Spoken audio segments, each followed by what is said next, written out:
20 years after first becoming leader, Lula da Silva's sworn in as Brazil's new president in front of a crowd of 300,000 people.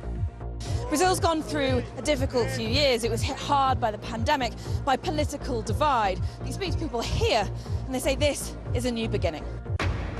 Thousands gather at the Vatican after the death of Benedict XVI to hear Pope Francis pay tribute to his predecessor.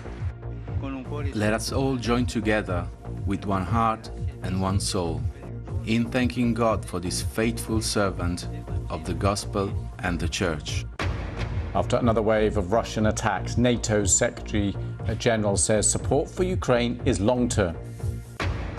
46,000 migrants tried to reach the UK across the English Channel last year, a new record and a 60% rise. And a 100-year-old war hero, who's now a reading teacher, is the oldest person to get an award in the UK's New Year's Day honours. At least 9 people, including a number of children, have died in a crowd crush during a New Year firework display in the Ugandan capital, Kampala.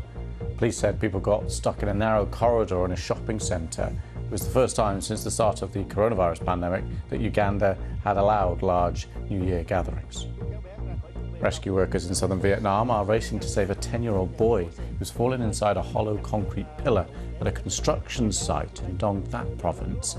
He'd been scavenging for scrap metal on New Year's Eve. Local media report that his condition is stable. Australia refuses to let a cruise ship dock after a marine growth was found on its hull, leaving hundreds of passengers of the Viking Orion stranded off the country's south coast. Now, and the authorities in northern Mexico say that gunmen have attacked a prison in Ciudad Juarez, killing 10 guards and helping at least 24 inmates to escape. At least 4 prisoners were also killed. There were also clashes with police on the streets of Juarez. The Mexican army has joined efforts to restore security and pursue the fugitives.